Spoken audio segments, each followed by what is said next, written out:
Obrigada, Mastrocola. Agradeço a Socesp pelo convite e queria parabenizar o Jalela e a você pelas brilhantes apresentações. Bem, copiando até o termo que você usou, Mastrocola, adequação do teste ergométrico, especialmente na última década, ele começa a ter mais visibilidade como ferramenta de apoio à clínica. E isso é verdade nesse cenário, nas canalopatias, que antes realmente era difícil de se imaginar que pudesse ser utilizado nesse cenário. Então, essas doenças, as canalopatias, são doenças hoje, não são tão raras, relativamente raras, doenças genéticas, com alteração dos canais iônicos cardíacos, que gera o aumento do risco de eventos arrítmicos, especialmente em indivíduos jovens durante a atividade física também. Então, o que elas têm em comum? A síndrome do QT longo, Brugada, a taquicardia ventricular polimórfica catecolaminérgica e a cardiomiopatia ritmogênica do ventrículo direito. Bem, e o teste ergométrico entra como uma ferramenta que vai ser essencial para o apoio clínico, já que com o seu comportamento autonômico, simpático e vagal, adrenérgico e vagal, vai ter peculiaridades de cada uma dessas doenças, inclusive como um apoio até de diagnóstico em pacientes que tenham sintomas de pré-síncope e síncope.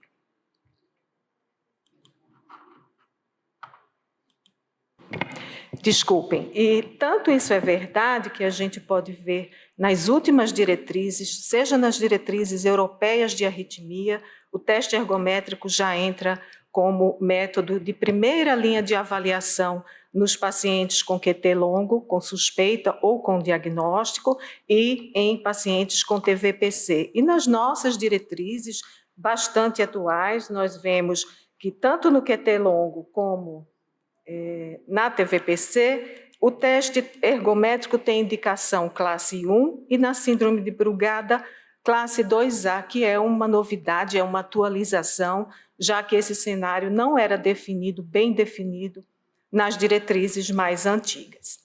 Então, na síndrome do QT longo, nós vemos que tanto o eletro, a medida do QT no eletro de repouso, como durante o teste ergométrico, já entram na avaliação inicial de pacientes com suspeita ou com o diagnóstico dessa síndrome. E o teste ergométrico vem como uma ferramenta complementar na clínica e com peculiaridades, o comportamento do QT durante o teste peculiar de cada um dos tipos QT1, QT2 e QT3, que são os mais frequentemente encontrados na clínica. Isso eu vou mostrar para vocês. A gente sabe da dificuldade da medida do QT, do intervalo QT, né, utilizando a forma de Bazet, mas o que é importante salientar, até 50% dos pacientes que têm genética comprovada para QT longo têm QT normal em repouso. Então, sendo necessário um teste provocativo, e o teste ergométrico entra aqui como essa ferramenta para ajudar no diagnóstico. E, como eu falei, cada um dos tipos genéticos tem peculiaridades do QT. No QT longo tipo 1, o QT mostra um completo desarranjo durante todo o exame, aumenta durante o exercício e continua o QT aumentando na fase de recuperação, e esses pacientes podem ter uma resposta cronotrópica deprimida ao esforço. Já o fenótipo, digamos assim, do QT2 e do QT3 é que existe um encurtamento, ele responde ao aumento da frequência cardíaca, e o aumento do QT vai se dar mais tardiamente, depois do terceiro minuto da fase de recuperação, e as arritmias ventriculares não são frequentes, não são de observação frequente. Eu estou com dificuldade aqui de passar esse agora.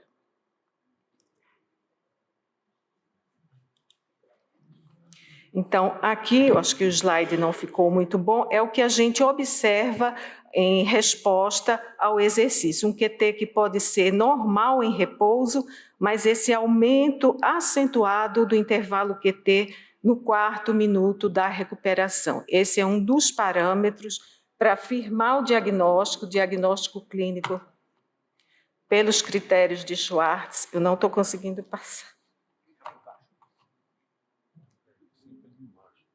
Mas não está indo a seta para lá.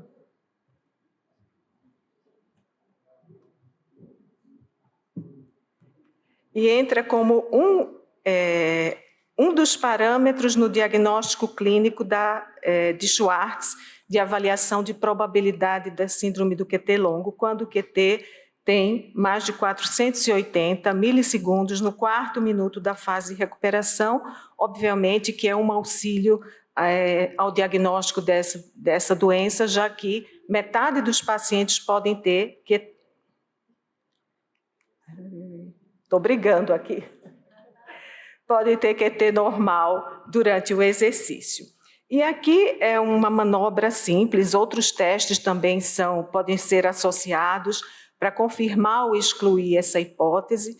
Esse é o stand-up test, ou teste de manobra de Viskin, em que o paciente é monitorizado em repouso durante 10 minutos deitado, em supino, posição supina, e o eletrocardiograma é feito, vários eletrocardiogramas, e o QT vai ser medido no maior intervalo RAR, ou seja, na maior bradicardia. E após uma mudança brusca postural, em posição supina, o QT vai ser medido logo no início, nos primeiros 15 segundos. Então, os pacientes que têm QT longo têm os maiores aumentos, que têm a síndrome genética, tem aumento do QT, como demonstrado aqui no gráfico. Como demonstrado aqui. Tá. Como demonstrado. Não dá. Desculpem. O mouse está ruim, eu queria. Tá, eu não estou pegando no outro, estou só no mouse, estou apanhando aqui.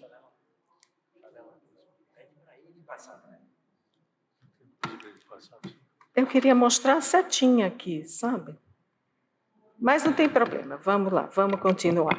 Então, vocês podem ver no último gráfico, à direita, quando se compara os pacientes, a medida do QT pela manobra de Viskin ou stand-up test, os pacientes com QT tipo 2 têm os maiores QTs, então pode ser observado aumento de até 90 milissegundos. Isso é um teste muito simples de ser realizado e pode ajudar no diagnóstico quando se suspeita da doença. A manobra não é altamente específica, mas ela melhora o poder diagnóstico quando se tem dúvida do QT em repouso, e ela pode ser realizada sempre que o QT for duvidoso. Esse é um exemplo de uma paciente nossa, encaminhada do ambulatório de arritmia. O QT é uma criança de 6 anos, um QT considerado borderline, 458 milissegundos, e nós associamos o stand-up test à realização do teste ergométrico, numa tentativa de sensibilizar, de dar mais dados para o clínico, para na avaliação, no acompanhamento desses doentes. Então, vejam, do repouso, deitado para a posição supina, 515 milissegundos, um aumento de quase 60 milissegundos. Durante o exercício, o QT encurta, aumenta a frequência cardíaca com uma resposta do QT, e na fase de recuperação, 480 milissegundos, que é um dos parâmetros clínicos de QT longo. No caso, um comportamento fenotípico de QT do tipo 2. Então, o teste vem como uma ferramenta de complementação diagnóstica, sempre que houver suspeita, mesmo que o QT de repouso seja normal. Em relação à síndrome de Brugada, a gente sabe que o clássico diagnóstico é o supradesnivelamento do segmento ST em derivações precordiais direitas, com onda T invertida, essa morfologia de barbatana de tubarão ou de golfinho, nas precordiais direitas colocadas no segundo, terceiro ou quarto espaços intercostais. Por que posição mais superior? Porque alteração de via de saída de ventrículo direito, e se a gente coloca os eletrodos em posição mais alta, a gente aumenta a sensibilidade para a detecção do padrão de Brugada, que pode ser detectado espontaneamente no eletro de repouso ou com um teste provocativo, e aqui entra novamente o teste ergométrico. especialmente na fase de recuperação, essa reativação vagal possibilita e facilita a expressão eletrocardiográfica do padrão de Brugada. Pode ocorrer sintomas e esse achado, tanto diagnóstico de Brugada, como pode servir de prognóstico, como os dados da literatura nos mostram.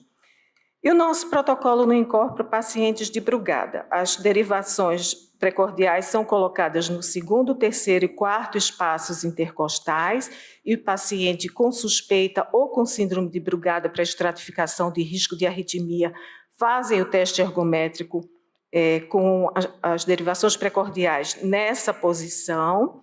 São indivíduos jovens, então a gente usa o protocolo de Brucio-Elestade e tem que fazer uma recuperação passiva para tentar aumentar, sensibilizar o estímulo vagal, já que os pacientes com Brugada têm uma resposta exagerada, né, ao estímulo vagal e por isso os eventos arrítmicos acontecem mais durante o sono.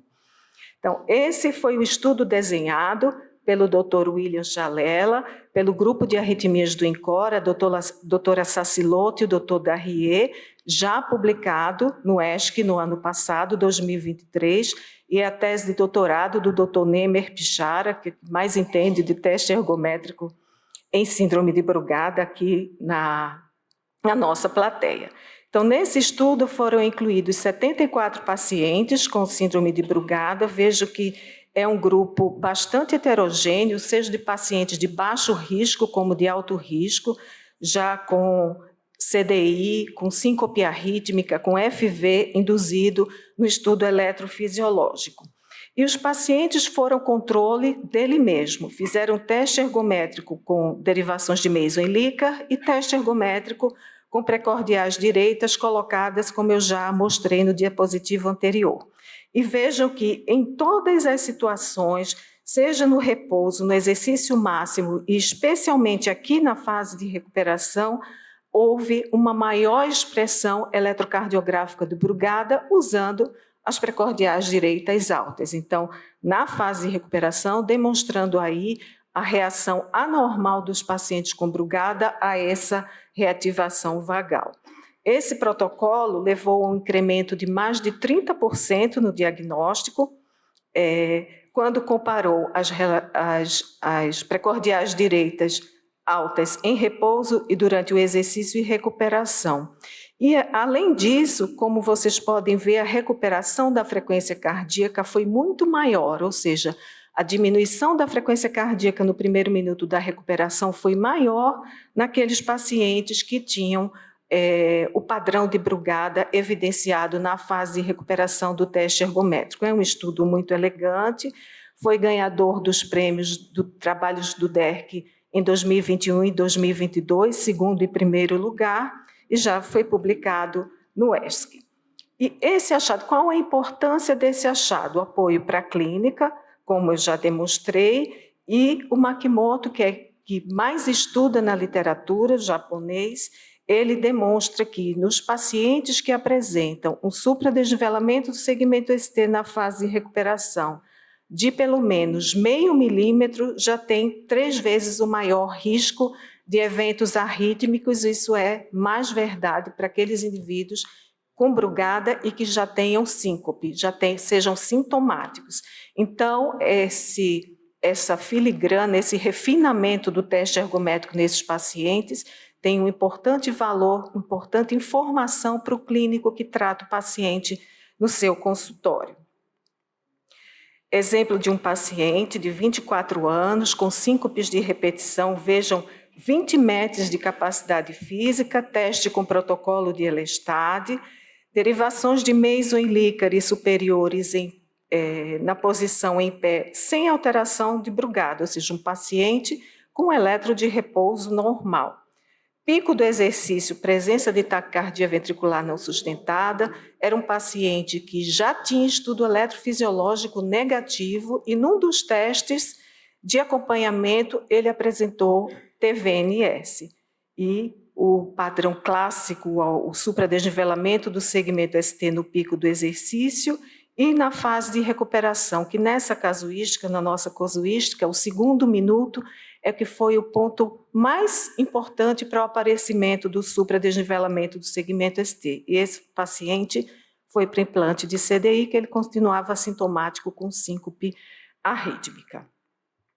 Aqui um outro exame, um outro paciente com Brugada induzido na fase de recuperação.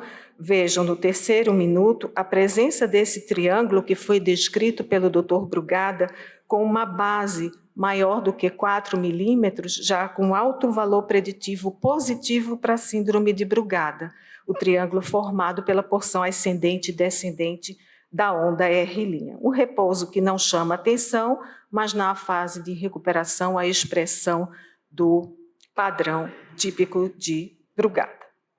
E o rastreio familiar negativo, aqui um teste negativo, em pacientes que são parentes de primeiro grau daqueles que têm Brugada, aqui o rastreio de um homem jovem com 4 tios já com CDI. Pico do exercício e fase de recuperação, também diferente dos exames mostrados anteriormente.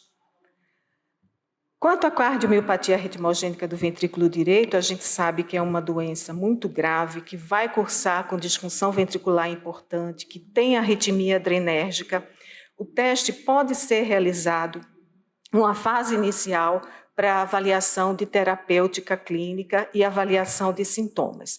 A gente sabe que 60% dos pacientes vão ter arritmias durante o teste, daí a importância de ter uma segurança no local, uma retaguarda, porque podem acontecer as arritmias graves.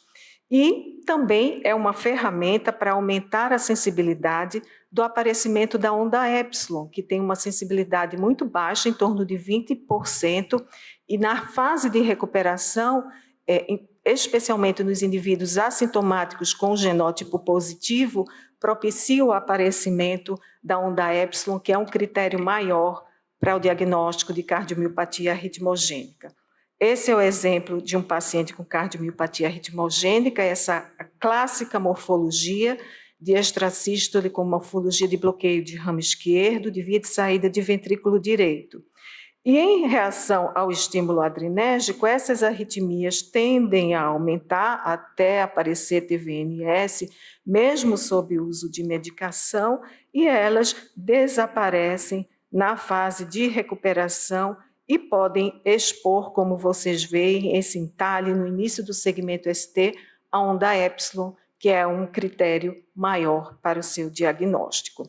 Um outro paciente com síncope convulsiva repetitiva, o teste de investigação de rastreio, ele já apresentava um eletro com T negativas de V1 a V3, com QRS um pouco fragmentado, e uma TV com morfologia de bloqueio de ramo esquerdo antes do diagnóstico.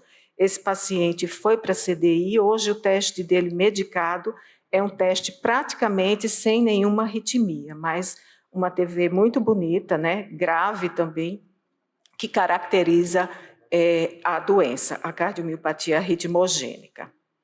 E, por fim, a taquicardia ventricular catecolaminérgica, que está associado a síncope morte súbita já na criança e na adolescente. O teste ergométrico, como o próprio nome diz, propicia o aparecimento da arritmia e vai ser usado no controle terapêutico e para informar o clínico como está o seu paciente.